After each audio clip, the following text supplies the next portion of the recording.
Regardez autour de vous. Juste une seconde. Où êtes-vous? Dans une ville? Dans un bus? Peut-être dans votre lit? Aujourd'hui, nous sommes partout. Il y a plus de 8 milliards d'êtres humains sur Terre. Nous avons rempli chaque coin de la planète. Nous avons construit des villes qui brillent la nuit comme des étoiles. Nous avons des fermes, des gratte-ciel, Internet. Et nous avons même envoyé des robots sur Mars. Nous sommes l'espèce dominante. Rien ne peut nous arrêter. Mais imaginez que je claque des doigts. Clac. Et soudain, nous voyageons dans le temps. Nous reculons de 900 000 ans. L'image change brutalement. Les villes disparaissent. Les routes s'effacent. Les champs redeviennent des forêts sauvages ou des déserts secs. Et le plus effrayant, les humains disparaissent. Si vous aviez regardé la Terre à ce moment-là, vous auriez vu un monde vide. Il n'y avait pas 8 milliards de personnes. Il n'y en avait pas 1 million. Selon une découverte scientifique majeure faite en 2023, il ne restait que 280 individus reproducteurs sur toute la planète. Laissez ce chiffre entrer dans votre tête. 280. C'est moins que le nombre d'élèves dans un grand lycée. C'est moins que le nombre de personnes dans 2 rames de métro bondées. Toute l'humanité, tout notre futur. Einstein, Beyoncé, votre mère, vous. Tout cela dépendait de ce petit groupe de survivants qui tenaient à peine debout. Ils auraient alors pu tous tenir dans une seule salle de cinéma. Si un tremblement de terre, ou une épidémie, ou juste une mauvaise année de sécheresse avait frappé ce groupe, c'était fini. L'histoire humaine se serait arrêtée là. Il n'y aurait personne pour raconter cette histoire aujourd'hui. C'est terrifiant, n'est-ce pas? Vous connaissez cette sensation quand vous évitez un accident de voiture de justesse? Quand un camion vous frôle à quelques centimètres et que votre cœur s'arrête, c'est exactement ce qui est arrivé à notre espèce. Sauf que cela n'a pas duré une seconde. Ce frôlement de la mort a duré 117 000 ans. Pendant plus de 1000 siècles, l'humanité a été une espèce en voie de disparition, accrochée au bord de la falaise. Mais voici la partie la plus folle. Personne ne le savait. Pendant des décennies, les scientifiques, les archéologues et les historiens ont ignoré cette catastrophe. C'était un chapitre manquant de notre livre d'histoire. Tout a changé récemment, en 2023, grâce à un homme nommé Wang Zhu et son équipe à l'Académie chinoise des sciences. Wang Zhu ne cherchait pas des eaux dans le désert. Il ne creusait pas le sol. Il regardait quelque chose de beaucoup plus précis, votre sang, votre ADN. Voyez-vous, votre ADN est comme un livre d'histoire. Chaque mutation, chaque changement génétique que vos ancêtres ont eu est écrit dans votre corps. C'est comme une cicatrice moléculaire. En utilisant des ordinateurs super puissants, Wang Zhu a analysé l'ADN de 3000 personnes modernes venant du monde entier. Il voulait remonter le temps. Il voulait voir d'où nous venions. Il a lancé ses modèles mathématiques, s'attendant à voir une ligne droite, une population qui grandit doucement. Mais soudain, les données ont montré quelque chose d'impossible. Il y a environ 900 000 ans, la courbe s'effondre. C'est comme regarder un film et voir 99% des acteurs disparaître de l'écran d'un coup. Les chiffres étaient si extrêmes que Wang Zhu n'y a pas cru. Il a pensé, c'est une erreur. L'ordinateur a bugué. Parce que, selon les chiffres, 98,7% de nos ancêtres ont disparu. Imaginez 100 personnes dans une pièce. Maintenant, imaginez qu'il n'en reste qu'une seule. C'est ce qui s'est passé. Il a passé des années à revérifier. Il a refait les calculs encore et encore. Il a utilisé différentes méthodes. Et à chaque fois, le résultat était le même. Le grand crash était réel. Il y a 930 000 ans, quelque chose de terrible a frappé la Terre. Et les humains ont été presque totalement effacés. Maintenant, vous vous dites peut-être, ok, c'était dur, mais les animaux survivent à des moments difficiles tout le temps, non? Détrompez-vous. Quand une population devient aussi petite, autour de 1000 individus, elle entre dans ce que les biologistes appellent le vortex d'extinction. C'est une spirale mortelle. Avec si peu de monde, tout le monde devient cousin. La consanguinité augmente. Les maladies génétiques explosent. Si un virus arrive, il tue tout le monde, parce qu'il n'y a pas assez de diversité pour résister. La plupart des espèces qui tombent à mise l'individu ne remontent jamais. Elles disparaissent, comme les dinosaures, comme les mammouths. Mais nous sommes l'exception. Contre toute attente, contre toute logique, nos ancêtres ont refusé de mourir. Pendant 117 000 ans, une éternité, ils ont survécu dans un monde qui essayait de les tuer chaque jour. Ils ont traversé des âges de glace, des sécheresses bibliques et la faim constante. Ils ont gardé la petite flamme de l'humanité allumée alors qu'elle aurait dû s'éteindre. Mais qu'est-ce qui a causé ce désastre? Quel monstre a tué 99% de nos ancêtres? Ce n'était pas un astéroïde. Ce n'était pas une guerre. C'était quelque chose de bien plus lent et de bien plus cruel. La Terre elle-même s'est retournée contre nous. Dans la prochaine partie, nous allons découvrir le coupable. Nous allons voir comment le climat de la Terre est devenu fou, transformant le paradis de nos ancêtres en un enfer sec et froid. Préparez-vous, car l'orage arrive. Avant de continuer, dites-moi en commentaire, d'où regardez-vous cette vidéo et quelle heure est-il chez vous? J'adore voir comment nous sommes tous connectés aujourd'hui, alors qu'il y a 900 000 ans, nous étions tous entassés au même endroit pour survivre. Abonnez-vous pour la suite de l'histoire. Nous avons un mystère sur les bras. Dans la première partie, nous avons découvert que 99% de nos ancêtres ont disparu il y a 900 000 ans, ne laissant que 1280 survivants. C'est une scène de crime à l'échelle planétaire. Mais qui est le tueur? Qui a la puissance d'effacer une espèce entière sans laisser de traces? Pour trouver le coupable, il faut regarder le calendrier. Les scientifiques appellent cette période la transition du Pléistocène moyen. C'est un nom compliqué pour dire quelque chose de très simple. Le climat de la Terre est devenu complètement fou. Imaginez la Terre comme une énorme machine, une horloge géante qui tourne dans l'espace. Avant cette catastrophe, pendant des millions d'années, cette horloge fonctionnait parfaitement. Elle suivait un rythme régulier. Tous les 41 000 ans, la Terre s'inclinait légèrement, changeant la façon dont le Soleil frappait la surface. C'était prévisible. Il y avait des périodes chaudes, puis des périodes froides, des âges de glace. C'était difficile, mais c'était gérable.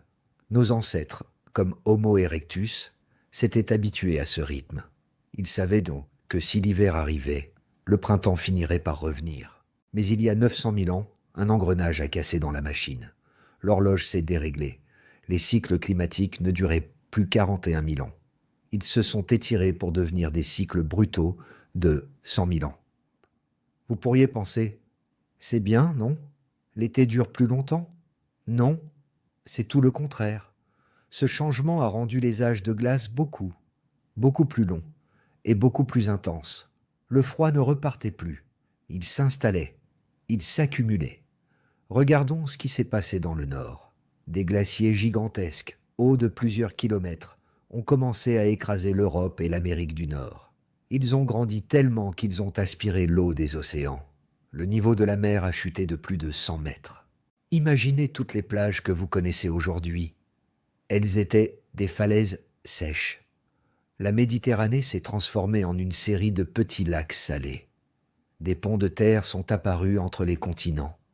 Mais nos ancêtres ne vivaient pas en Norvège ou au Canada. Ils vivaient en Afrique, le berceau de l'humanité. Là-bas, il n'y avait pas de glace. Alors, pourquoi sont-ils morts? C'est ici que le piège se referme. Quand le Nord gèle, l'Afrique sèche.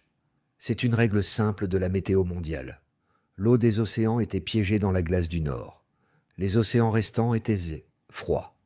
Et l'eau froide ne s'évapore pas bien. Pas d'évaporation signifie pas de nuages. Pas de nuages signifie pas de pluie. L'Afrique a subi ce que les scientifiques appellent une aridification extrême. Ce n'était pas juste une sécheresse. Une sécheresse, c'est quand il ne pleut pas pendant un été. Ce qui s'est passé il y a 900 000 ans, c'est la disparition totale de l'eau pendant des millénaires. Faisons un exercice d'imagination. Mettez-vous à la place d'un de nos ancêtres. Appelons-le Aro. Aro ne sait rien des cycles orbitaux ou de la géologie. Il sait juste ce qu'il voit. Il a grandi en écoutant les histoires de son grand-père. Le grand-père racontait qu'autrefois, la vallée était une forêt verte, remplie de fruits et d'oiseaux. Il parlait d'une grande rivière qui coulait toute l'année, où les hippopotames nageaient. Mais Haro regarde autour de lui, et il ne voit que de la poussière. La forêt a disparu. Les arbres sont morts, remplacés par des buissons épineux et de l'herbe jaune et sèche. La grande rivière n'est plus qu'un lit de boue craquelée, dur comme de la pierre. Chaque année, la pluie vient un peu plus tard. Chaque année, elle dure un peu moins longtemps. Et cette année, elle n'est pas venue du tout. C'est un désastre au ralenti. C'est silencieux et c'est terrifiant. Regardez les animaux. C'est le premier signe. Les grands herbivores, comme les éléphants antiques et les antilopes géantes, ont besoin de tonnes de verdure pour survivre. Quand l'herbe meurt, il meurt. Les fossiles nous le confirment. Durant cette période, de nombreuses espèces de grands mammifères africains se sont éteintes. Elles ont juste disparu. Quand les herbivores meurent, les prédateurs meurent. Les lions à dents de sabre, les hyènes géantes, ils meurent de faim. Et au milieu de tout ça, il y a Haro et sa famille. Ils sont omnivores. Ils mangent un peu de tout. C'est leur force. Mais même eux ne peuvent pas manger du sable. Imaginez la panique silencieuse qui s'installe. Vous vous réveillez le matin. Votre gorge est sèche. Il n'y a plus d'eau au point d'eau habituel. Vous devez marcher 10 kilomètres pour trouver une flaque boueuse où les animaux se battent pour boire. Vous cherchez de la nourriture. Mais les fruits ont séché sur les branches avant de mûrir. Les animaux sont rares et squelettiques. Votre tribu commence à s'affaiblir. Les enfants ne grandissent plus. Les femmes n'ont plus de bébés parce qu'elles sont trop maigres. Les vieux s'assoient à l'ombre et ne se relèvent plus. Haro se pose la question évidente. Pourquoi ne pas partir? C'est ce que les humains font d'habitude. Si la nourriture manque ici, on marche vers la vallée suivante. On migre. Mais c'est là que le grand tueur a été si efficace. Le changement climatique n'était pas local. Il était global. Haro a marché vers le nord. Le désert du Sahara était devenu une barrière infranchissable, un océan de sable infini. Il a marché vers l'est. Les rivières étaient sèches. Il a marché vers l'ouest. La forêt tropicale s'était rétrécie. C'était un piège. L'Afrique entière était devenue une cage aride. Il n'y avait nulle part où aller. Les tribus humaines, dispersées sur le continent, se sont retrouvées isolées les unes des autres, piégées dans des petites poches de survie qui rétrécissaient chaque jour. C'est la définition d'un vortex d'extinction. Une tribu meurt de soif au nord. Une autre meurt de faim au sud. Une autre est anéantie par une maladie parce qu'ils étaient trop faibles pour se battre. Petit à petit, les lumières de l'humanité s'éteignent. 100 000 personnes. 50 000. Il aurait 10 000. Le silence gagne du terrain. C'est terrifiant de penser à quel point c'était lent. Ce n'était pas un film d'action hollywoodien avec des explosions. C'était la torture de la goutte d'eau, ou plutôt de l'absence d'eau. C'était une agonie qui a duré des générations. Les parents disaient à leurs enfants « c'était mieux avant ». Et les enfants grandissaient en voyant le monde mourir un peu plus. Finalement, il ne restait plus personne, ou presque. Sur tout le continent gigantesque de l'Afrique, qui fait 3 fois la taille de l'Europe, il ne restait plus que quelques petits points de vie. Peut-être une tribu cachée près d'une source souterraine dans une grotte. Peut-être un petit groupe accroché à une montagne qui attrapait encore un peu de pluie. Au total, 1280 personnes. C'est tout ce qui restait de notre grande famille. Ils étaient sales, affamés, désespérés. Ils ne savaient pas qu'ils étaient les derniers. Ils pensaient probablement que le monde entier était mort et qu'ils étaient punis par les dieux. Mais ils avaient tort sur une chose. Ce n'était pas la fin. C'était le début de quelque chose d'étrange. Parce que quand vous réduisez une population à un si petit nombre, la biologie commence à faire des choses bizarres. Dans ce petit groupe de survivants, un accident génétique allait se produire. Un accident invisible, caché dans leur sang, qui allait changer le destin de la planète pour toujours. Dans la prochaine partie, nous allons plonger à l'intérieur du corps de ces survivants. Nous allons découvrir pourquoi, si vous comptez vos chromosomes aujourd'hui, vous en avez 46, alors que les chimpanzés en ont 48. La réponse se trouve dans cette catastrophe. Le désastre était sur le point de réécrire notre code génétique. Préparez-vous, car la science va devenir fascinante. Abonnez-vous pour ne pas manquer la transformation de l'humanité. Bienvenue dans la zone rouge. Nous avons vu que le climat a détruit le monde d'Arrow. Nous savons qu'il ne reste que 1280 survivants sur toute la planète. Maintenant, vous pourriez vous dire « 280, ce n'est pas si mal. Si on met 280 personnes sur une île déserte, ils peuvent reconstruire une société, non ?» C'est ce que nous voyons dans les films. Mais dans la vraie biologie, c'est faux. En réalité, 1280, c'est un arrêt de mort presque certain. Laissez-moi vous expliquer pourquoi avec une analogie simple. Imaginez une grande ville de 1 million d'habitants. Si une grippe arrive et tue 100 personnes, c'est triste. Mais la ville continue de fonctionner. Le boulanger fait du pain, le policier fait sa ronde. La société est robuste. Maintenant, prenez un petit groupe de 30 personnes perdues dans la savane. Si une grippe arrive et tue 5 personnes, c'est une catastrophe totale. Peut-être que parmi ces 5 morts, il y avait le seul type qui savait comment trouver de l'eau. Peut-être qu'il y avait les 2 seules femmes en âge d'avoir des bébés. D'un seul coup, le groupe ne peut plus survivre. C'est ce que les scientifiques appellent le vortex d'extinction. C'est comme un tourbillon dans l'eau. Une fois que vous êtes aspiré dedans, il est presque impossible d'en sortir. Plus la population baisse, plus les problèmes s'accumulent, et plus la population baisse encore vite. Le premier problème, c'est la loterie de la malchance. Quand on est 8 milliards, la malchance est diluée.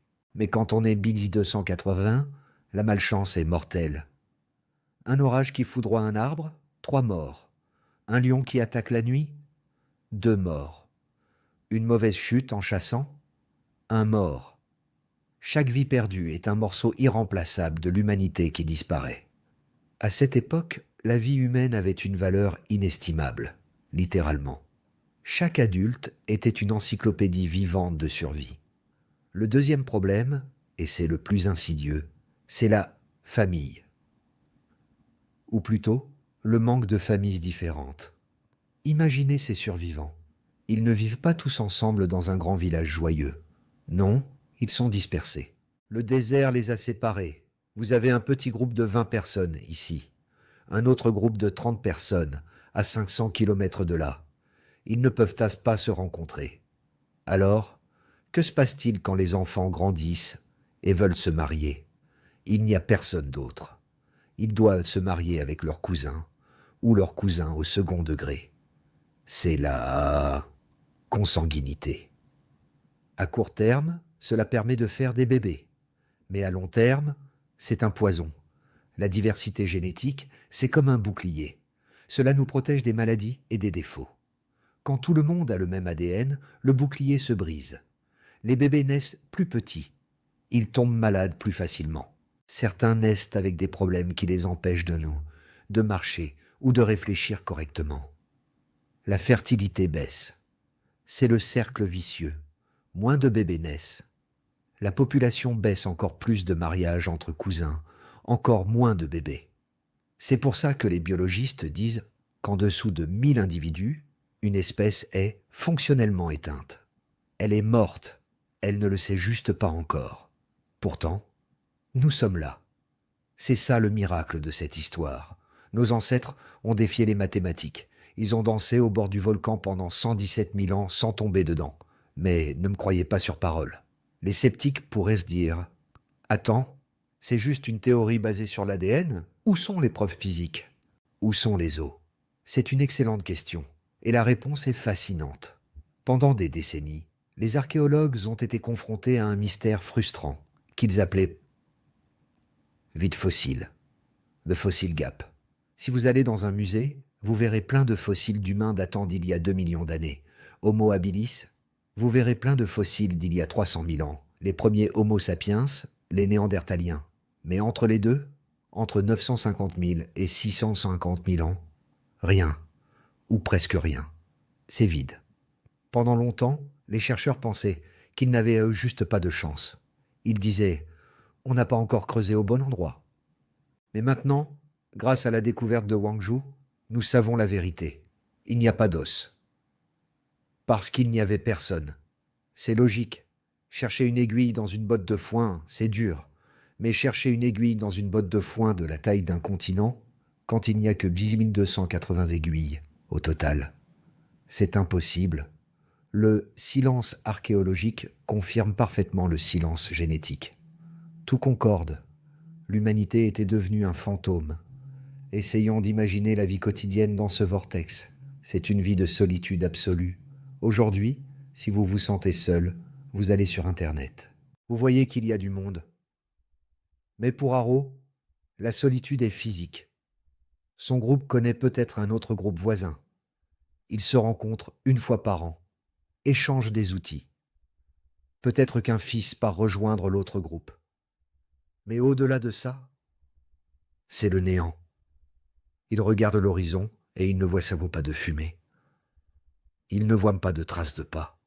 Ils doivent se demander, sommes-nous les derniers? Cette question psychologique est lourde. Pensez que vous êtes peut-être la fin de la lignée, que si vous échouez, il n'y aura plus jamais de rire humain sur Terre. Comment ont-ils tenu? Ils ont joué à un jeu mortel que les scientifiques appellent la métapopulation. C'est comme le jeu de la taupe dans les fêtes foraines. Imaginez plusieurs petits groupes dispersés. Une année, la sécheresse tue le groupe A. Ils disparaissent. Mais le groupe B, à 100 km de là, trouve une source d'eau et survit. Ils font des enfants. Quelques générations plus tard, les descendants du groupe B retournent sur le territoire du groupe A. Puis une maladie frappe le groupe B, mais le groupe C survit. C'était un jeu de chaises musicales permanent. Les groupes s'éteignaient et s'allumaient comme des lumières de Noël défectueuses. Tant qu'il restait au moins une lumière allumée quelque part en Afrique, l'espèce continuait. C'était précaire, c'était fragile, mais ça a marché. Cependant, vivre sous cette pression terrible a un prix. Quand on est si peu nombreux, l'évolution ne fonctionne plus normalement. Elle accélère, elle devient brutale.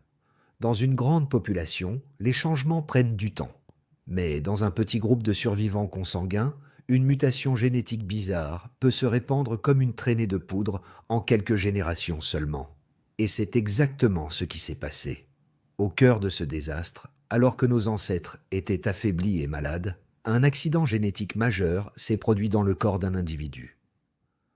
2 morceaux de son code génétique se sont collés l'un à l'autre. C'était une erreur. Normalement, les erreurs génétiques tuent. Mais cette erreur-là allait devenir notre plus grande force. Dans la prochaine partie, nous allons résoudre un mystère qui sépare l'homme du singe. Pourquoi les chimpanzés, les gorilles et les orang-outans ont-ils tous 48 chromosomes, alors que vous, moi et tous les humains de la Terre n'en avons que 46? Où sont passés les 2 autres? La réponse se trouve dans le vortex. Le désastre était sur le point de nous transformer en super-mutants. C'est fascinant, non? De penser que notre intelligence vient peut-être d'un accident de parcours. Dites-moi en commentaire, pensez-vous que nous aurions survécu si nous étions restés confortables? Ou est-ce que la souffrance est nécessaire pour évoluer? La suite arrive. Restez connectés. Regardez vos mains. Regardez vos doigts. Bougez-les. Vous ressemblez à un humain. Vous agissez comme un humain. Mais si nous pouvions voyager à l'intérieur de votre corps et zoomer 1 milliard de fois jusqu'au cœur de vos cellules, nous verrions quelque chose d'étrange. Quelque chose qui ne devrait pas être là. Nous avons tous appris à l'école que nous sommes des cousins des singes. C'est vrai. Si vous mettez un humain et un chimpanzé côte à côte, la ressemblance est frappante. Nous avons les mêmes mains, les mêmes oreilles, les mêmes expressions. Notre ADN est presque identique. C'est une grande famille unie. Il y a les chimpanzés, les bonobos, les gorilles, les orang-outans. Et nous. Mais il y a un problème mathématique majeur dans cette famille. Un problème qui a rendu les scientifiques fous pendant des décennies. Faisons l'inventaire. Les chimpanzés ont 48 chromosomes. Les gorilles ont 48 chromosomes. Les orang-outans ont 48 chromosomes. C'est la règle absolue chez les grands singes. Ils ont tous 24 paires de chromosomes. Mais nous, les humains, nous en avons 46. Attendez une minute. L'évolution ne fonctionne pas comme ça. On ne perd pas simplement 2 chromosomes entiers, comme on perd ses clés de voiture. Les chromosomes sont les livres qui contiennent toutes les instructions pour construire un corps. Si vous perdez 2 livres entiers de l'encyclopédie, vous ne devenez pas un humain. Vous ne naissez même pas. Alors, où sont passés ces 2 chromosomes manquants? C'était le grand mystère. La réponse est venue quand nous avons finalement pu lire notre propre code génétique. Et la réponse est directement liée à notre catastrophe de 900 000 ans. Nous n'avons rien perdu du tout. Nous avons fusionné. Imaginez que vous avez 2 petits livres de poche. Le livre A et le livre B. Les singes ont ces 2 livres séparés sur leur étagère. Mais chez les humains, il s'est passé quelque chose d'incroyable. La nature a pris un tube de colle. Elle a collé la fin du livre A avec le début du livre B pour en faire un seul grand livre épais. Toute l'information est encore là. Pas une seule page ne manque. Mais au lieu d'avoir 2 volumes, nous n'en avons plus qu'un. C'est ce qu'on appelle le chromosome 2. Si vous regardez une carte de notre ADN, le chromosome 2 est gigantesque. Et si vous le comparez avec l'ADN d'un chimpanzé, vous voyez la vérité. Notre grand chromosome 2 correspond exactement à 2 petits chromosomes de singe mis bout à bout. Nous avons même la preuve physique de cet accident, comme une cicatrice de soudure. Normalement, un chromosome a des bouts protecteurs aux extrémités et un centre vital. Mais notre chromosome 2 est unique. Il a des bouts protecteurs aux extrémités, mais il a aussi des restes de bouts protecteurs en plein milieu. Et il a 2 centres. C'est la preuve irréfutable que 2 chromosomes anciens se sont crachés l'un dans l'autre pour n'en former qu'un seul. Mais voici la question la plus importante. Pourquoi cela s'est-il passé pendant le goulot d'étranglement? C'est ici que l'histoire rejoint la science. Ce genre de fusion chromosomique est un accident rare. Normalement, c'est une erreur. Dans une population normale de 100 000 personnes, si un bébé naît avec cette fusion, il est seul, il est différent.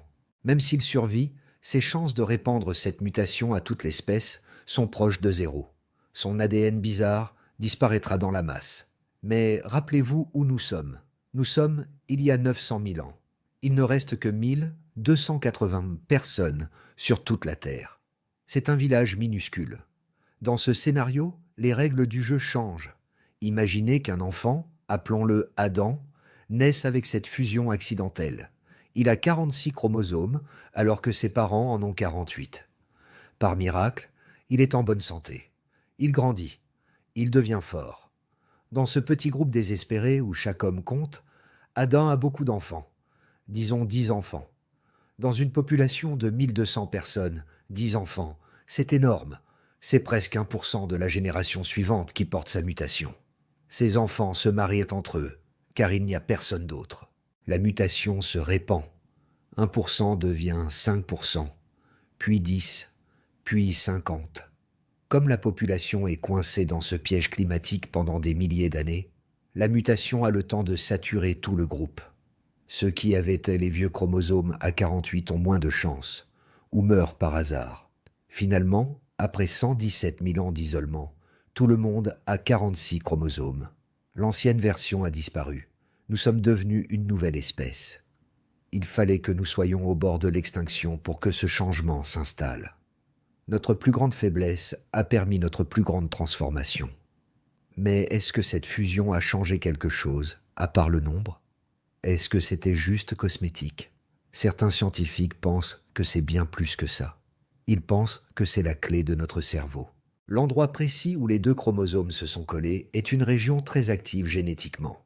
Des études récentes suggèrent que cette fusion a pu réveiller certains gènes situés juste à côté. Et devinez ce que font ces gènes. Certains contrôlent le développement du cerveau, d'autres la taille de la tête. C'est une théorie vertigineuse. Est-il possible que cet accident génétique ait boosté notre intelligence? Pensez-y. Avant la catastrophe, nos ancêtres étaient intelligents, mais ils stagnaient. Ils faisaient les mêmes outils en pierre pendant 1 million d'années. Pas de progrès. Après la catastrophe, tout explose. Le cerveau grossit. Les outils deviennent complexes. Le langage apparaît. La coïncidence est troublante. Donc, résumons la situation de nos survivants. Ils sont 1280. Ils sont coincés dans une Afrique qui ressemble à un désert. Ils meurent de soif. Mais à l'intérieur de leurs cellules, une révolution silencieuse est en marche. Ils sont en train de muter. Ils sont en train de devenir autre chose. Ils ne sont plus tout à fait des singes. Ils portent en eux le code source de l'humanité moderne. Cependant, avoir des chromosomes fusionnés et un cerveau potentiel ne remplit pas l'estomac. Adam, avec ses 46 chromosomes, a toujours faim. Sa tribu a toujours soif. La génétique, c'est bien beau sur le long terme, mais à court terme, il faut manger. Et quand il n'y a plus d'antilopes, plus de fruits et plus d'espoir, qu'est-ce qu'on mange? On mange ce que personne d'autre ne veut. On apprend à regarder par terre. On apprend à creuser. Dans la prochaine partie, nous allons descendre dans la boue avec eux. Nous allons découvrir la vie quotidienne en enfer. Oubliez les images de chasseurs héroïques. La vraie nourriture qui nous a sauvés était beaucoup plus croustillante. Préparez-vous, car le menu du prochain épisode est surprenant.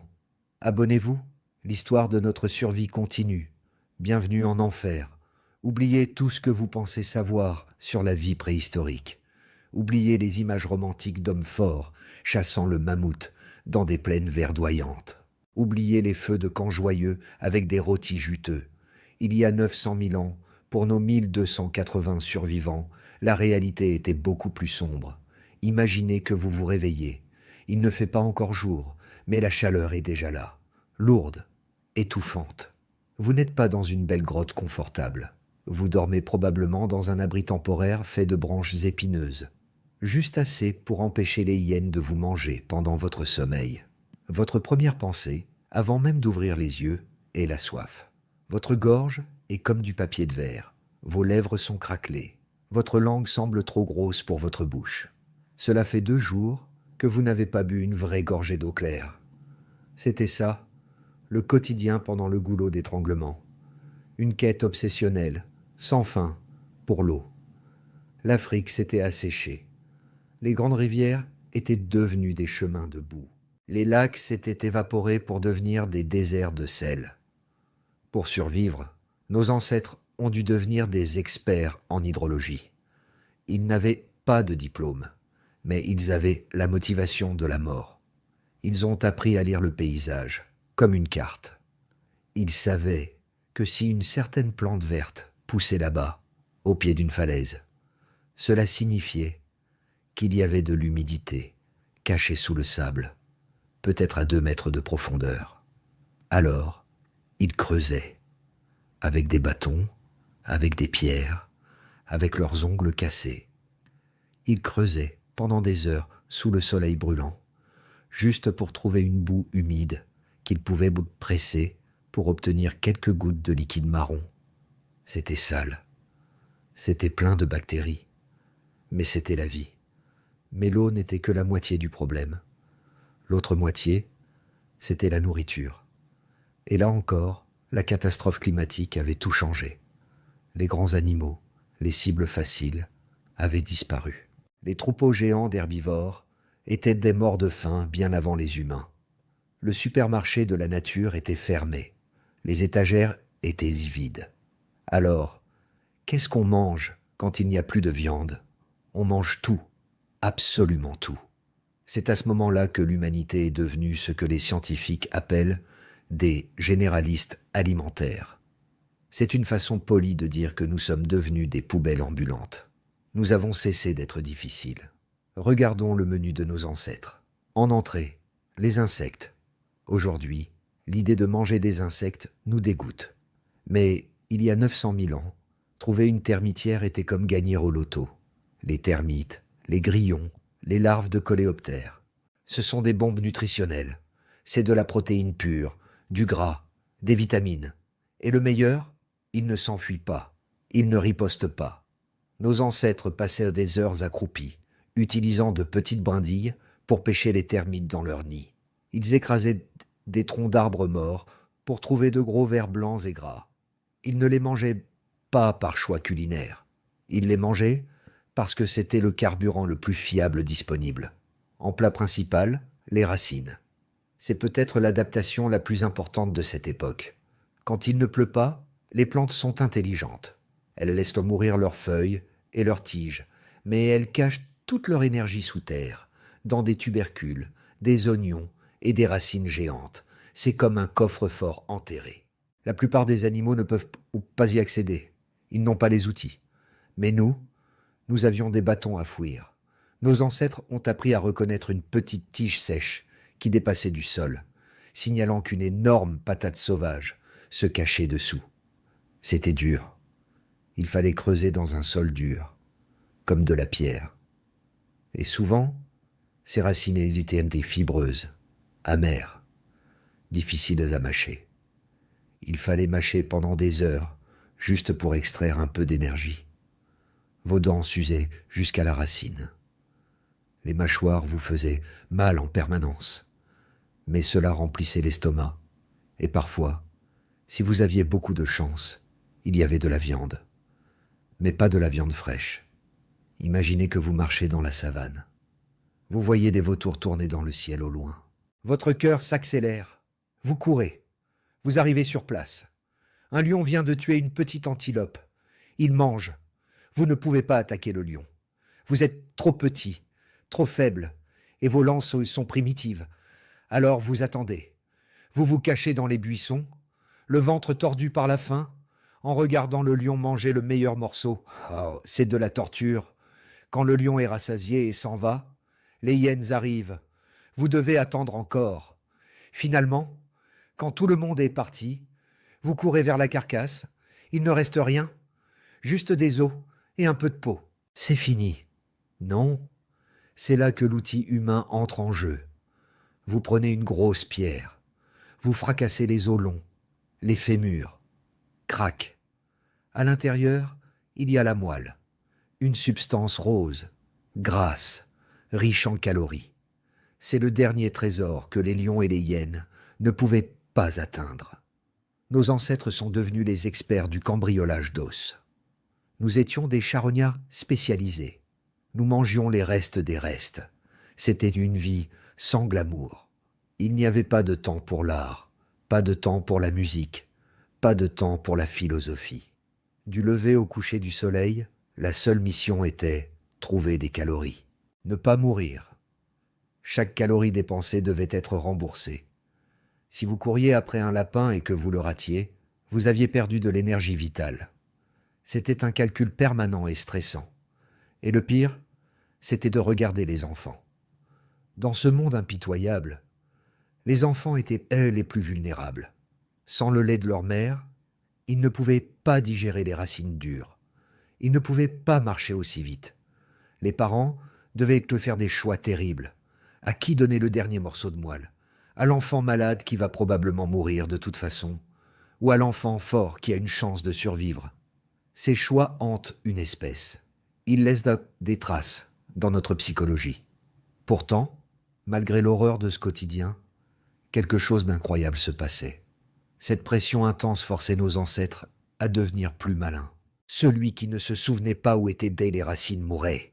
Celui qui ne savait pas collaborer pour chasser les vautours mourait. La stupidité était immédiatement punie par la mort. L'égoïsme était puni par la mort. Seuls les plus intelligents, les plus observateurs et les plus coopératifs survivaient pour voir le lendemain. Chaque jour était un test de QI mortel. Mais il y avait un problème biologique majeur. Manger des insectes et des racines crues demande énormément d'énergie pour la digestion. Votre estomac doit travailler comme une usine pour briser ces fibres dures. Tant que votre corps dépense toute son énergie pour digérer, il ne peut pas dépenser d'énergie pour faire grossir votre cerveau. Le cerveau est un organe de luxe. Il coûte cher en calories. Nos ancêtres étaient coincés. Ils avaient besoin d'être plus intelligents pour trouver de la nourriture. Mais leur nourriture était trop pauvre pour nourrir un plus gros cerveau. C'était une impasse évolutive. Ils auraient pu rester comme ça pour toujours, des singes maigres mangeant des racines dans la poussière. Mais ils ont trouvé une clé qui allait déverrouiller l'énergie cachée dans la nourriture, une technologie qui allait faire pour notre corps ce que l'essence fait pour une voiture. Cette clé, c'était la chaleur. Pas la chaleur du soleil qui les tuait, mais la chaleur qu'il pouvait contrôler. Dans la prochaine partie, nous allons voir comment la maîtrise d'un élément terrifiant a tout changé. Nous allons voir comment nos ancêtres ont transformé leur estomac externe en inventant la cuisine. C'est le moment où nous avons cessé d'être des animaux qui subissent la nature pour devenir des créatures qui la transforment. Préparez-vous, ça va chauffer. Abonnez-vous pour découvrir l'étincelle qui a sauvé l'humanité. Regardez une flamme. Si vous avez un briquet ou une bougie, allumez-la. Regardez comment elle danse. C'est hypnotique, n'est-ce pas? Pour tous les animaux de la Terre, cette lumière est la chose la plus terrifiante qui soit. Quand un lion voit du feu, il court. Quand un éléphant sent la fumée, il panique. L'instinct de survie crie « Danger, mort, fuite !» Mais pas nous. Nous sommes la seule créature sur cette planète qui court vers le feu au lieu de s'enfuir. Nous sommes la seule espèce qui regarde une forêt brûlée et se dit « Je peux utiliser ça ». Il y a 900 000 ans, cette fascination bizarre pour le feu est ce qui a sauvé nos ancêtres de l'extinction. Et plus que ça, c'est ce qui nous a transformés en humains modernes. Revenons à notre problème précédent. Nos ancêtres mourèrent de faim. Ils mangeaient des racines dures et des insectes crus. Leur problème était purement mathématique. Votre corps est comme une voiture. Il a besoin de carburant. Mais votre cerveau est une pièce très spéciale de la voiture. C'est un accessoire de luxe. Il est petit. Il ne pèse que 2% de votre poids. Mais il consomme 20% de toute votre énergie. C'est énorme. C'est comme avoir une petite ampoule qui consomme autant que tout le reste de la maison. À cette époque, nos ancêtres étaient coincés dans un piège énergétique. Leur estomac était énorme. Il devait l'être pour digérer toute cette nourriture crue et fibreuse. La digestion prenait des heures et consommait une énergie folle. Le corps avait un choix à faire, soit nourrir le gros estomac, soit nourrir le gros cerveau. Il ne pouvait pas faire les deux. Il n'y avait pas assez de calories. Donc, pendant des millions d'années, l'évolution a choisi l'estomac. Nos cerveaux restaient petits. Nous étions intelligents, mais pas trop intelligents. Et puis, le feu est arrivé. Comment l'ont-ils découvert? On ne le saura jamais exactement. Peut-être qu'après un orage, la foudre a frappé un arbre sec. La savane a brûlé. Une fois le feu passé, nos ancêtres, affamés, sont sortis de leur cachette. Ils ont marché sur le sol encore chaud. Ils ont senti une odeur nouvelle, une odeur délicieuse qui faisait saliver. L'odeur de la viande rôtie. Ils ont trouvé des animaux qui n'avaient pas pu s'enfuir, des antilopes grillées, des rongeurs cuits. Ils ont goûté. C'était une révélation. La viande n'était plus dure et caoutchouteuse. Elle était tendre. Elle fondait dans la bouche. Ils ont essayé avec des racines. Ils ont jeté ces patates dures et amères dans les cendres chaudes. Quand ils les ont sorties, miracle, elles étaient molles. Elles étaient sucrées. Ce qu'ils venaient gens de découvrir par accident, c'était la cuisine. Et la cuisine, ce n'est pas de l'art, c'est de la science, c'est de la bonne prédigestion. Quand vous cuisez de la nourriture, la chaleur fait le travail dur à la place de votre corps. Elle brise les fibres dures. Elle tue les bactéries et les parasites mortels. Elle déploie les protéines pour qu'elles soient plus faciles à absorber.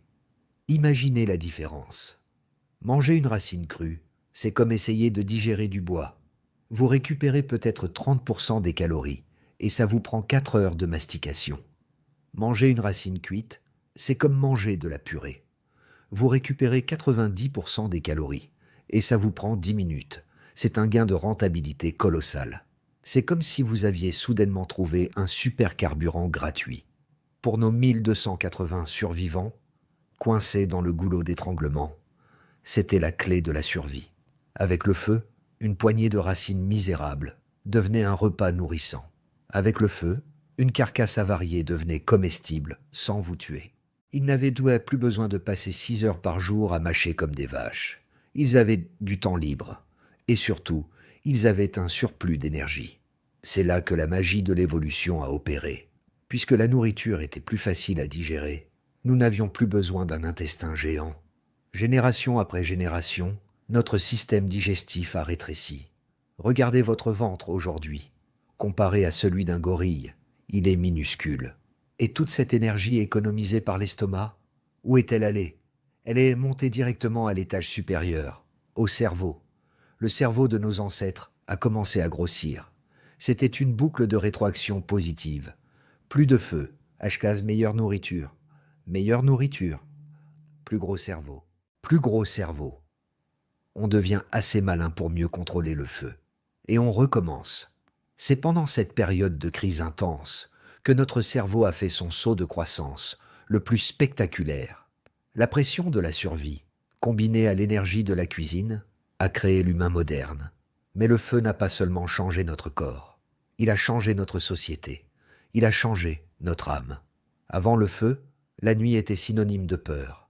Quand le soleil se couchait, les humains étaient vulnérables. Les léopards chassaient, les hyènes rôdaient, les humains devaient grimper aux arbres ou se cacher dans des trous, silencieux, terrifiés, attendant le matin. La nuit durait 12 heures, et c'était 12 heures de paralysie et d'angoisse. Le feu a tué la nuit. Avec un feu de camp, vous créez une zone de sécurité, un cercle de lumière. Les prédateurs voient les flammes et restent à distance. Leurs yeux brillent dans le noir, mais ils n'approchent pas. Pour la première fois, l'être humain pouvait dormir profondément. C'est un détail crucial. Le sommeil profond, le sommeil paradoxal, c'est le moment où le cerveau rêve, où il organise la mémoire, où il traite les émotions. En dormant mieux au sol près du feu, nos ancêtres sont devenus plus stables émotionnellement, plus créatifs. Et que fait-on quand on est assis autour d'un feu, qu'on est en sécurité, qu'on a le ventre plein et qu'on ne dort pas encore? On parle. Le feu de camp est devenu le premier réseau social, le premier théâtre, la première école. La journée était consacrée au travail, à la chasse, au silence pour ne pas effrayer le gibier. Mais la nuit, autour des flammes, les langues se déliaient, les vieux racontaient des histoires. Tu te souviens de la grande sécheresse? Tu sais comment on piège un lièvre? Les jeunes écoutaient, les liens se renforçaient. C'est autour de ce foyer que la culture humaine est née. C'est là que nous avons appris à raconter des blagues, à pleurer ensemble, à planifier le lendemain.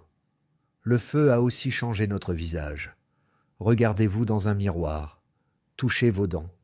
Elles sont petites, n'est-ce pas? Vos canines ne dépassent pas. Votre mâchoire est fine. Si vous étiez un chimpanzé, vous auriez des crocs énormes et des muscles de mâchoire si puissants qu'ils remonteraient jusqu'au sommet de votre crâne. Pourquoi avons-nous perdu ces armes? Parce que le feu a rendu la mastication facile. Nous n'avions plus besoin de mâchoires de broyeurs de pierre. Notre visage s'est affiné. Cela a libéré de la place dans la bouche et la gorge. Notre langue a eu plus d'espace pour bouger. Sans le savoir, en cuisinant nos aliments, nous avons préparé notre anatomie pour la parole. Nous avons construit la bouche qui allait un jour chanter, crier et dire « je t'aime ». Mais maîtriser le feu n'était pas facile. À l'époque, nos ancêtres ne savaient probablement pas encore créer le feu. Ils ne savaient pas frotter de bâton pour faire une étincelle. C'était trop complexe. Ils devaient voler le feu à la nature. Quand ils trouvaient une braise après un incendie, c'était le trésor le plus précieux du groupe. Il fallait le garder en vie. Imaginez la responsabilité. Il y avait probablement un gardien du feu, quelqu'un dont le seul travail, jour et nuit, était de nourrir la petite flamme, de la protéger du vent, de la protéger de la pluie. Si le feu s'éteignait, c'était la catastrophe. C'était le retour au froid, à la peur, à la nourriture crue et indigeste. Perdre le feu pouvait signifier la mort de toute la tribu. Cette relation avec le feu est devenue sacrée. C'est pour ça qu'aujourd'hui encore, quand on allume une bougie dans une église ou un temple, ou quand on s'assoit devant une cheminée, on ressent quelque chose de profond. C'est une mémoire génétique. Nous nous souvenons de l'époque où cette petite lumière orange était la seule chose qui nous séparait du néant. Nos 1280 survivants avaient maintenant une arme. Ils avaient d'eau froid, mais ils avaient le chauffage central. Ils avaient faim, mais ils avaient la cuisine.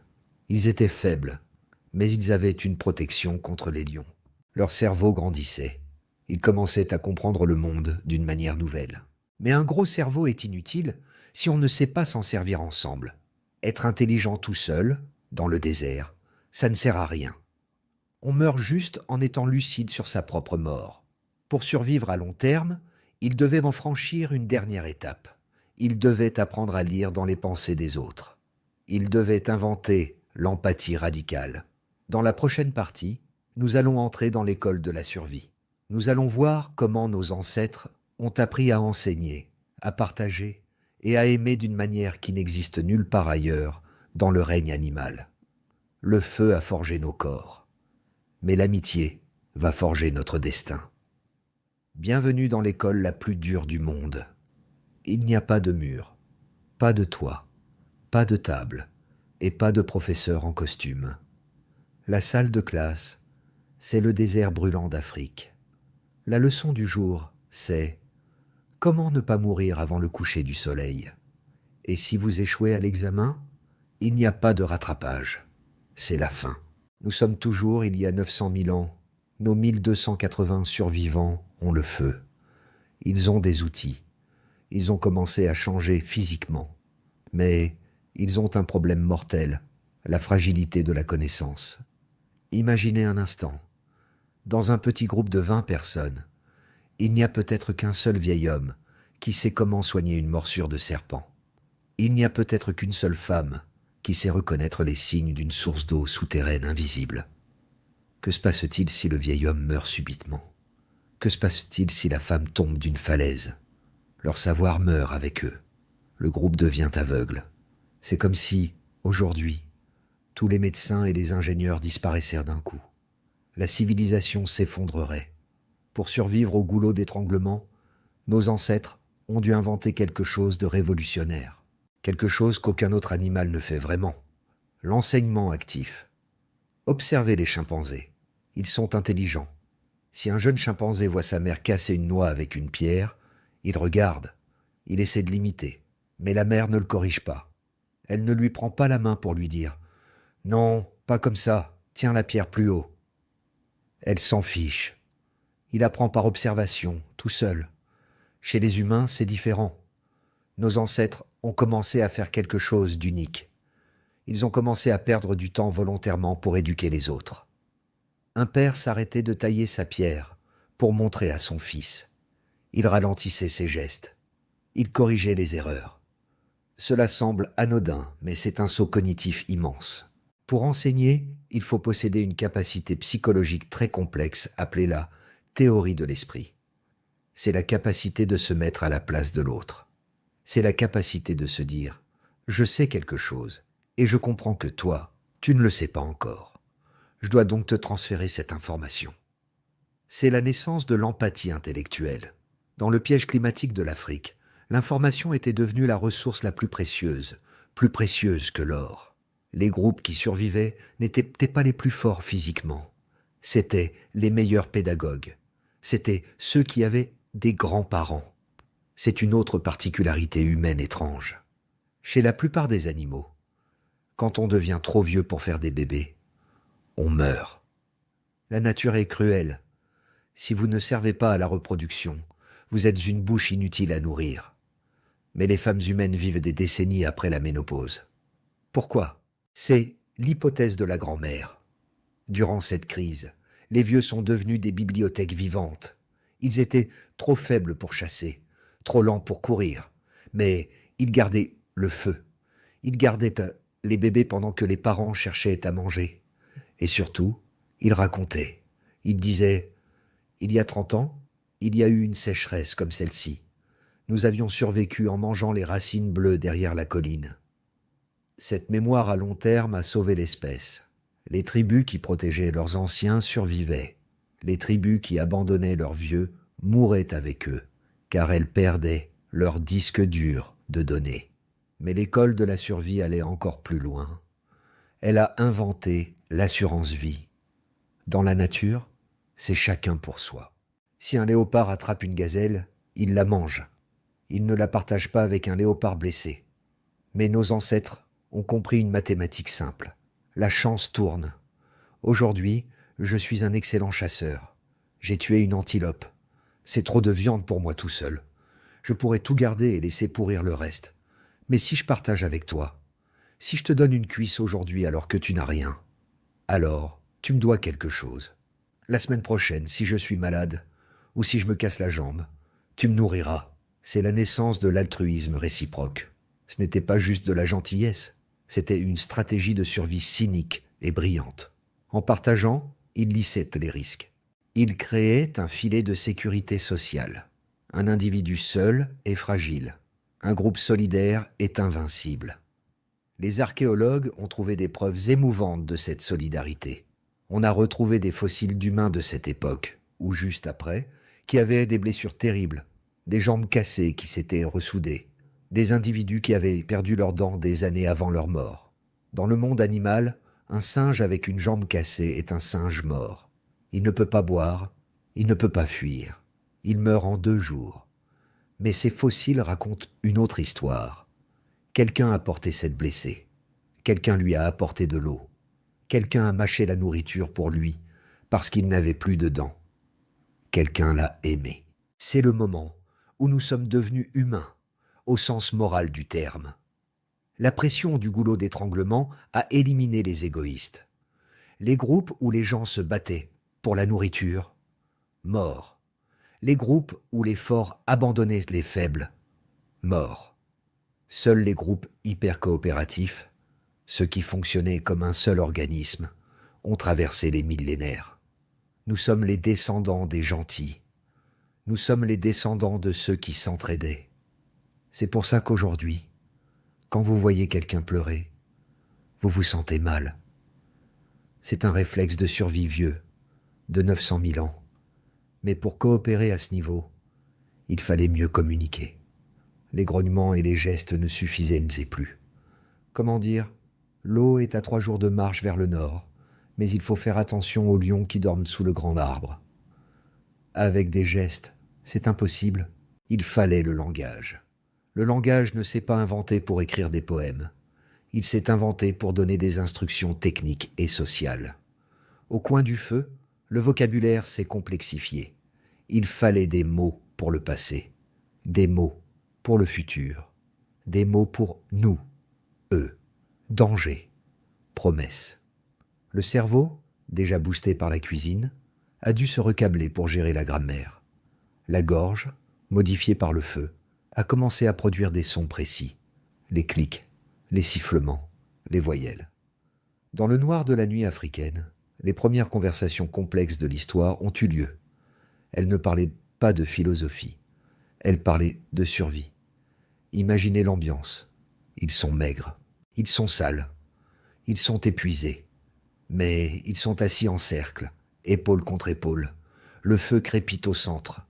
Un enfant demande « Pourquoi les étoiles bougent ?»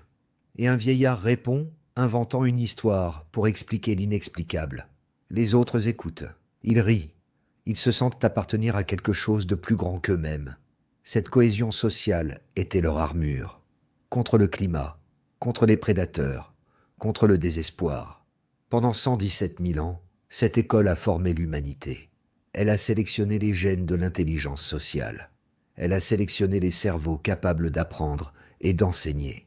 C'était une forge. Le fer brut est entré d'un côté. L'acier trempé est sorti de l'autre. Et puis, un jour, quelque chose a changé. Un matin, un enfant a remarqué un nuage différent à l'horizon. Un nuage gris, lourd, sombre. Pas un nuage de poussière, un nuage d'eau.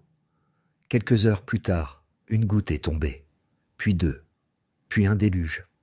La pluie revenait. L'horloge climatique de la Terre était en train de changer à nouveau. Le cycle infernal touchait à sa fin. L'Afrique allait refleurir. Et nos survivants ? Ils n'étaient plus les singes apeurés du début. Ils étaient une force de la nature. Ils avaient le feu dans une main, des lances dans l'autre, et une solidarité indestructible dans le cœur. Ils étaient prêts. La cage allait s'ouvrir. Et les 3 frères allaient partir à la conquête du monde. Dans la prochaine partie, nous allons assister à la grande séparation. Nos survivants vont se multiplier et se diviser en 3 groupes légendaires. L'un restera à la maison pour devenir nous. Les deux autres partiront vers le nord et l'est pour devenir des créatures étranges et fascinantes, les Néandertaliens et les Denisoviens. C'est le début de la guerre des trônes préhistoriques. Imaginez que vous êtes resté enfermé dans une cave sombre pendant des années. Vous avez eu faim, vous avez eu peur, et soudain, la porte s'ouvre. Le soleil vous éblouit, l'air sent l'herbe fraîche et la pluie. Vous entendez des oiseaux, des milliers d'oiseaux. C'est exactement ce qui s'est passé il y a environ 800 000 ans. L'horloge climatique de la Terre a tourné une nouvelle fois. Le goulot d'étranglement, ce piège mortel qui avait duré 117 000 ans, s'est relâché. En Afrique, les pluies sont revenues. Les déserts de poussière ont bu l'eau goulûment et ont explosé de vie. La savane dorée est revenue. Les forêts ont repoussé. Les animaux, eux aussi survivants de la crise, sont sortis de leur refuge et se sont multipliés à une vitesse folle. Pour nos ancêtres, c'était le paradis retrouvé. La vie est devenue facile, incroyablement facile comparée à l'enfer qu'ils venaient de vivre. Ils n'avaient plus besoin de creuser le sol pendant des heures pour trouver une racine sèche. Il y avait des fruits sur les arbres. Il y avait des gazelles partout. Et quand il y a de la nourriture, qu'est-ce que les humains font? Ils font des bébés. La population a explosé. Les 1280 survivants sont devenus 10 000, puis 50 000, puis 100 000. C'est la loi de la biologie. Après une famine, vient le boom. Mais l'Afrique, aussi grande soit-elle, a fini par devenir petite. Les tribus ont commencé à se marcher sur les pieds. Les meilleures grottes étaient prises. Les meilleurs territoires de chasse étaient occupés. Une envie de bouger a saisi l'humanité. Une envie d'aller voir ce qu'il y avait derrière l'horizon. Là-bas, par-delà les montagnes et les mers. C'est à ce moment précis que la grande famille humaine s'est déchirée. Ce n'était pas une guerre civile. Ce n'était pas une dispute. C'était une séparation lente, silencieuse, une dérive géographique qui allait durer des millénaires. Imaginez une immense colonne de marcheurs qui arrive à un carrefour. Une partie du groupe décide de rester en Afrique. Ils aiment la chaleur, ils connaissent les plantes. Ils se disent « c'est notre maison, pourquoi partir ?» Une autre partie du groupe, peut-être les plus curieux ou les plus agités, ou ceux qui ont été chassés par les autres, décident de partir vers le nord. Ils traversent le pont terrestre qui relie l'Afrique à l'Asie. Ils passent la porte des larmes. Et ils ne regardent jamais en arrière. Ce moment est crucial. C'est le divorce.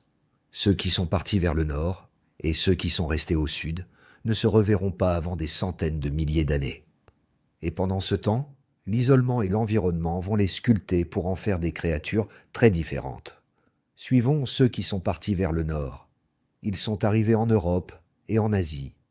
Mais le climat là-bas n'était pas le paradis tropical de l'Afrique. C'était l'époque des glaciations. L'Europe était un congélateur géant. Des murs de glace recouvraient l'Allemagne et la France. Pour survivre ici, il ne fallait pas être mince et agile. Il fallait être un tank. C'est ainsi qu'est né le premier frère, Néandertal. Oubliez l'image de la brute stupide que l'on voit dans les vieux dessins animés. Néandertal était un chef-d'œuvre de l'évolution. Il était le roi de la glace. Son corps s'est transformé pour retenir la chaleur. Il est devenu plus petit, plus trapu, incroyablement musclé. Ses os étaient si denses qu'il pouvait résister à des chocs qui briseraient un homme moderne. Son visage a changé. Son nez est devenu énorme et large. Pourquoi? Pour agir comme un radiateur interne. L'air glacé entrait, était réchauffé dans son nez géant, avant d'atteindre ses poumons fragiles. Et son cerveau? Il a grandi. En fait, le cerveau de Néandertal était plus gros que le vôtre. Il devait être intelligent pour chasser des mammouths avec des lances en bois dans la neige. Néandertal a dominé l'Europe pendant des centaines de milliers d'années. Il était fort, il était solidaire, il enterrait ses morts avec des fleurs. C'était une espèce magnifique. Mais le groupe du Nord s'est lui aussi divisé.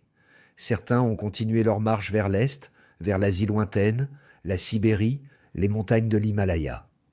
Eux, ils sont devenus le deuxième frère. Denisova, C'est le frère fantôme.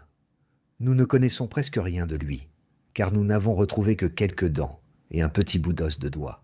Mais son ADN nous raconte une histoire incroyable. Denisova était un explorateur.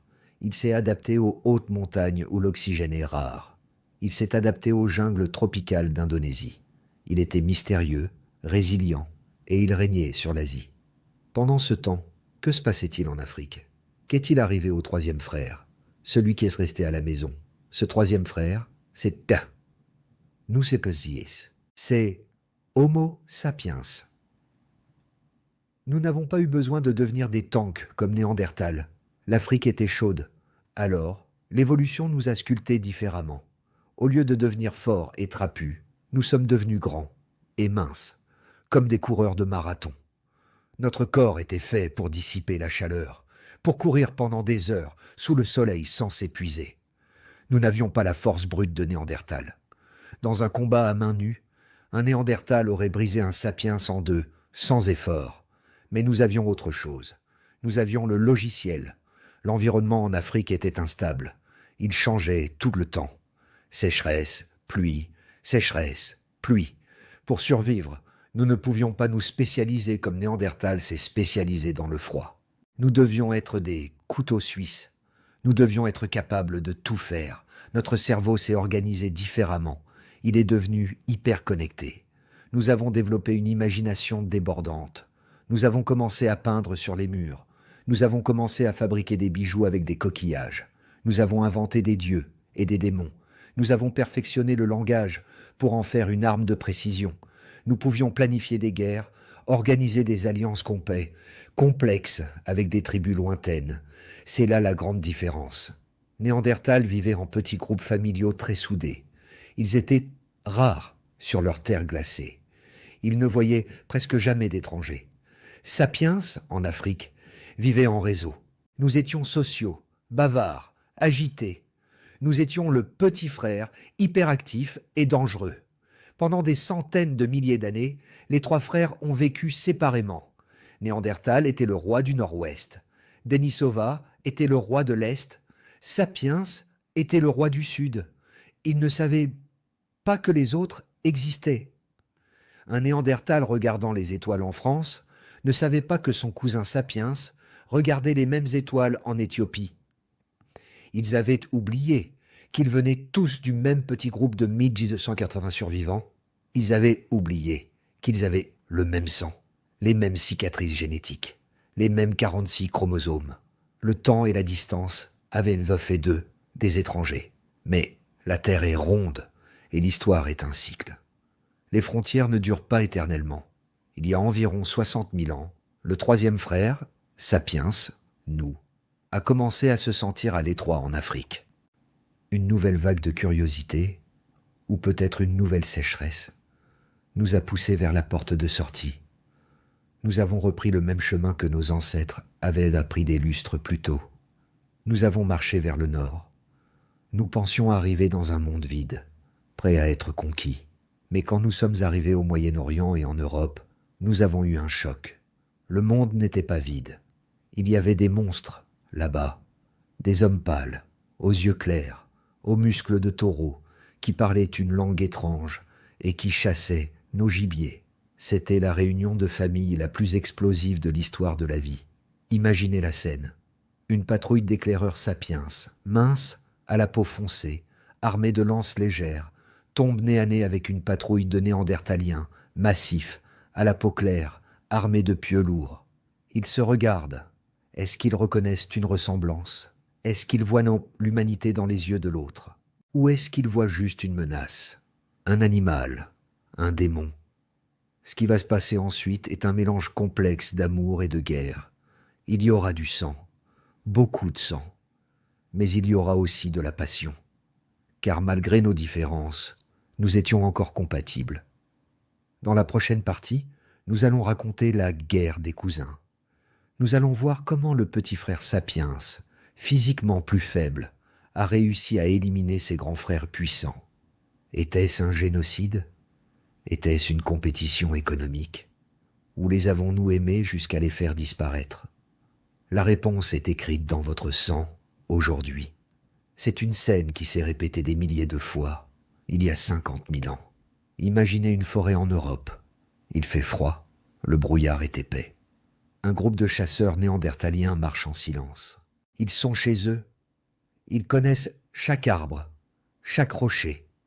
Ils sont puissants, bâtis comme des lutteurs, avec des lances lourdes, faites pour tuer des bisons à bout portant. Ils sont les rois de la forêt depuis 300 000 ans. Mais ce jour-là, ils sentent une odeur étrange. Ils entendent des voix bizarres, rapides, aiguës. Ils s'approchent d'une clairière et ils les voient, les envahisseurs. Ils sont grands, minces, avec une peau plus foncée. Ils ont l'air fragiles. Leurs visages sont plats, sans ce bourrelet osseux au-dessus des yeux qui protège le regard des Néandertaliens. Ils ont l'air d'enfants qui ont grandi trop vite. Ce sont nos ancêtres, les sapiens. Les Néandertaliens ont dû rire en les voyant. Dans un combat à main nue, un seul Néandertal aurait pu terrasser 3 sapiens. C'était le poids lourd contre le poids plume. Mais les Néandertaliens ne savaient pas que ces enfants fragiles apportaient avec eux une arme invisible et mortelle. Une arme forgée dans l'enfer du goulot d'étranglement africain. La guerre des cousins n'a pas été une grande bataille rangée comme dans les films. Il n'y a pas eu de généraux ni d'armées alignées dans des champs. C'était une guerre lente, une invasion silencieuse qui a duré des millénaires. C'était une guerre d'usure. Le premier avantage de Sapiens était la technologie de la lâcheté. C'est méchant à dire, mais c'est vrai. Les Néandertaliens étaient courageux.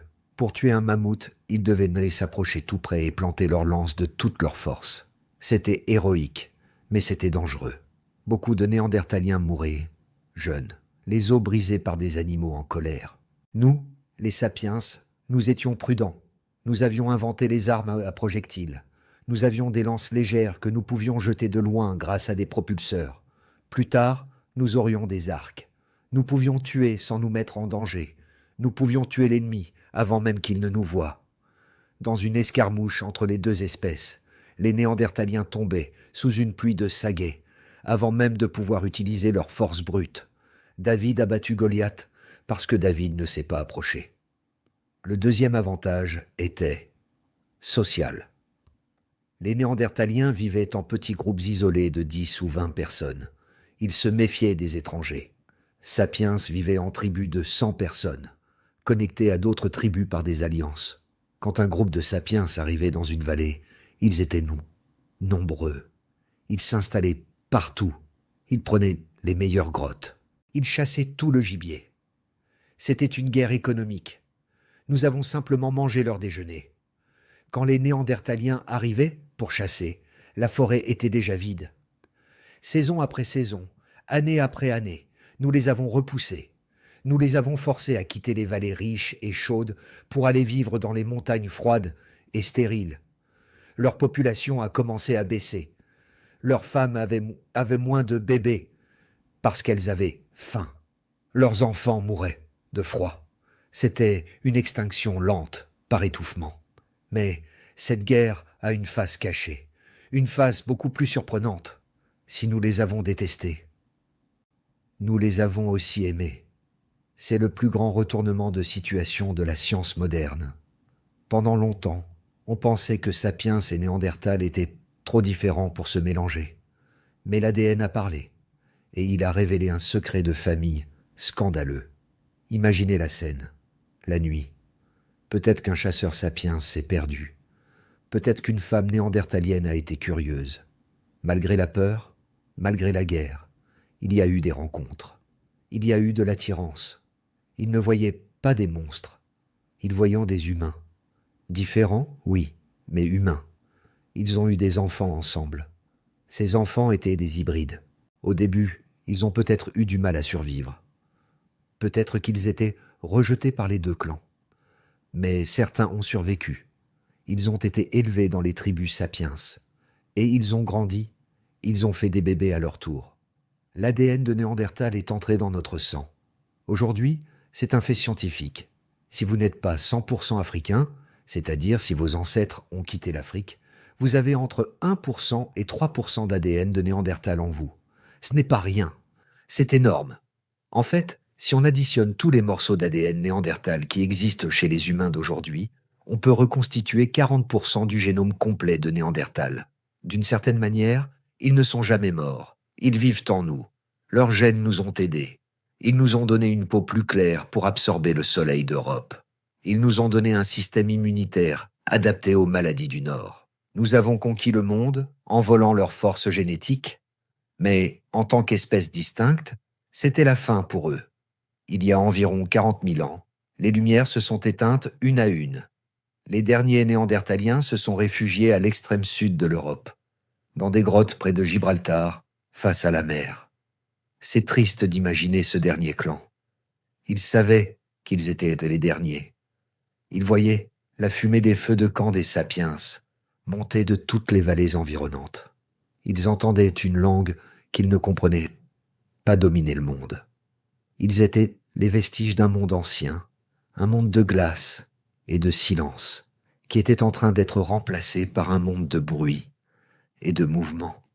Un soir, le dernier Néandertal est mort, peut-être de vieillesse, peut-être de froid, et avec lui, une façon unique d'être humain a disparu pour toujours.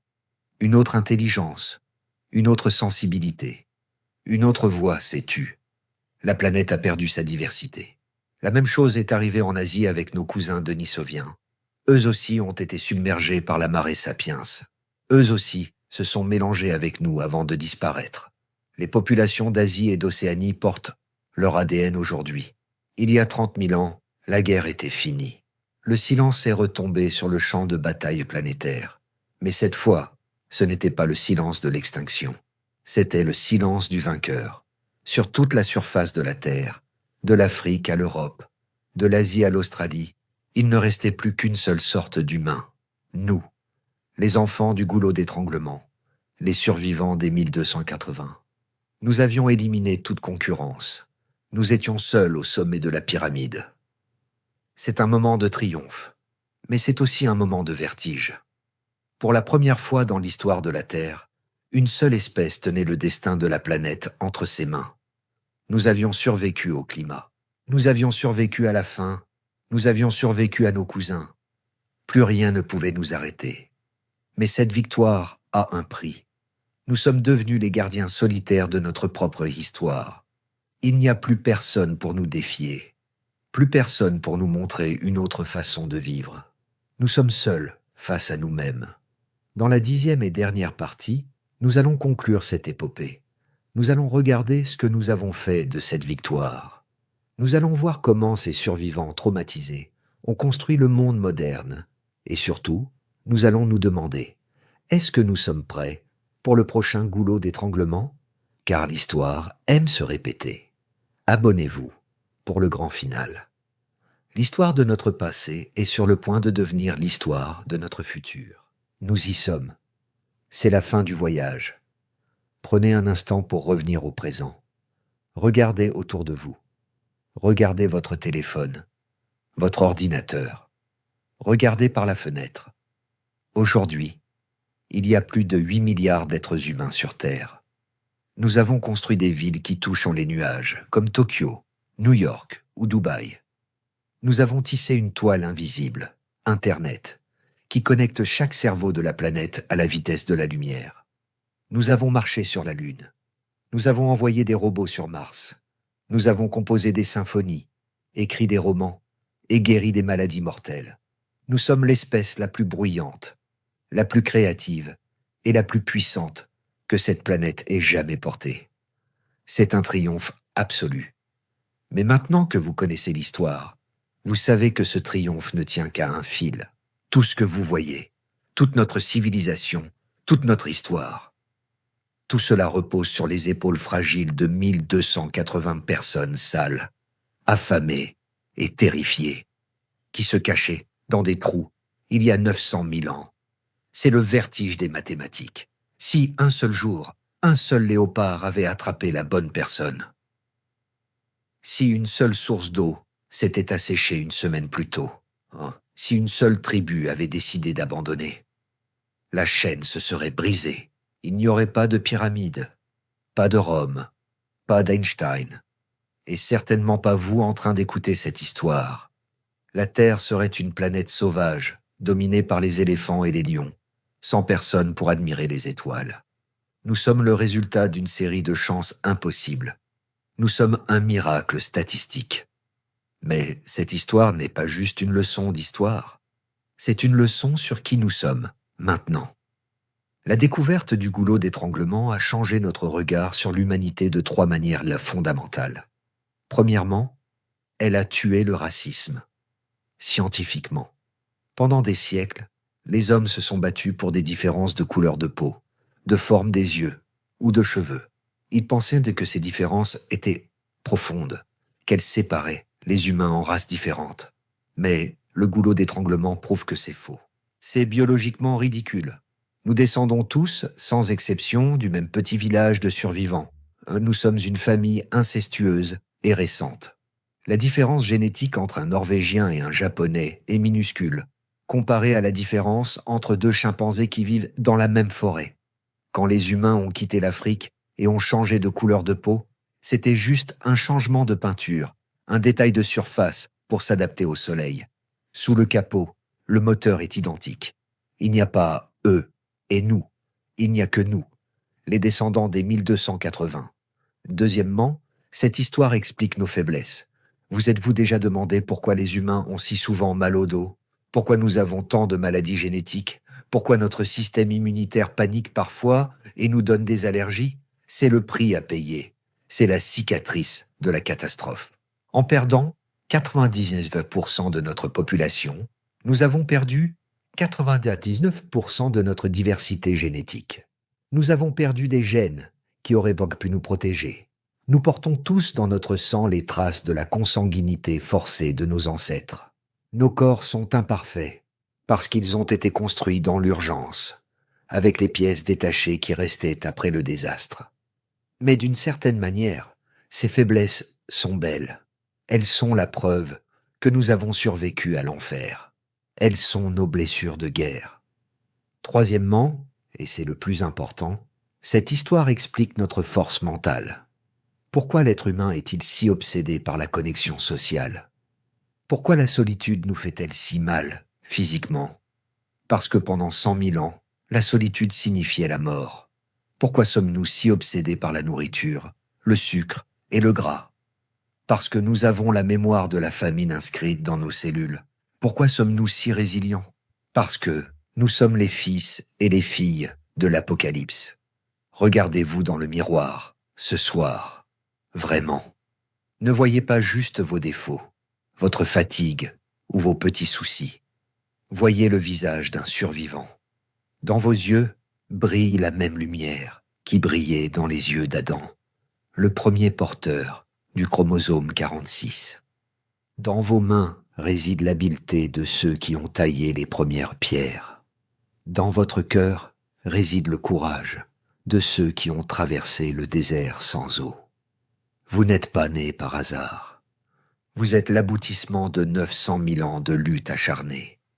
Vous êtes le champion d'une course à obstacles qui a duré des millénaires. Alors, pourquoi raconter cette histoire aujourd'hui? Parce que l'histoire aime se répéter. Regardez les nouvelles. Le climat change à nouveau. Les températures montent. Les déserts avancent. Des espèces disparaissent chaque jour. Nous avons peur. C'est normal d'avoir peur. Nous nous demandons, est-ce que c'est la fin? Est-ce que notre civilisation va s'effondrer comme les autres? Mais nous avons un avantage que nos ancêtres n'avaient pas. Ils ont survécu avec des bâtons et des pierres, sans comprendre ce qui leur arrivait. Ils pensaient que les dieux étaient en colère. Nous avons la science. Nous comprenons le climat. Nous avons la technologie. Et surtout, nous avons hérité de leur super pouvoir, la coopération. Rappelez-vous, ce qui les a sauvés, ce n'était pas la force brute, c'était le partage. C'était l'enseignement. C'était de prendre soin les uns des autres. 6280 personnes, sans chaussures et sans médecine, ont pu survivre à la fin du monde. Alors, 8 milliards d'humains connectés peuvent sûrement relever les défis d'aujourd'hui. Le feu que nos ancêtres ont volé à la nature brûle encore. Il brûle dans nos centrales électriques, dans nos moteurs de fusée et sur les écrans de nos ordinateurs. Mais la flamme la plus importante est celle qui brûle en vous. C'est la flamme de la curiosité, la flamme de l'espoir, la flamme qui refuse de s'éteindre, même quand la nuit est noire. Nous avons commencé cette histoire dans le silence d'une Afrique mourante. Nous la finissons dans le bruit joyeux d'une humanité vivante, vibrante et imparfaite. L'avenir n'est pas écrit. Il y aura d'autres goulots d'étranglement. Il y aura d'autres crises. Mais tant que nous nous souvenons d'où nous venons, tant que nous nous souvenons que nous sommes une seule et même famille, née dans la douleur, nous survivrons. Nous l'avons déjà fait. Nous le ferons encore. C'était l'histoire incroyable de comment 99% de l'humanité a disparu et comment les 1% restants ont conquis les étoiles. Merci d'avoir fait ce voyage dans le temps avec moi. Si cette histoire a changé votre façon de voir le monde, partagez-la. C'est le meilleur moyen de garder la mémoire vivante. Laissez un commentaire avec le mot « survivant » pour montrer que vous faites partie de la famille et abonnez-vous. Parce que l'histoire de l'humanité ne fait que commencer. À bientôt, cousins.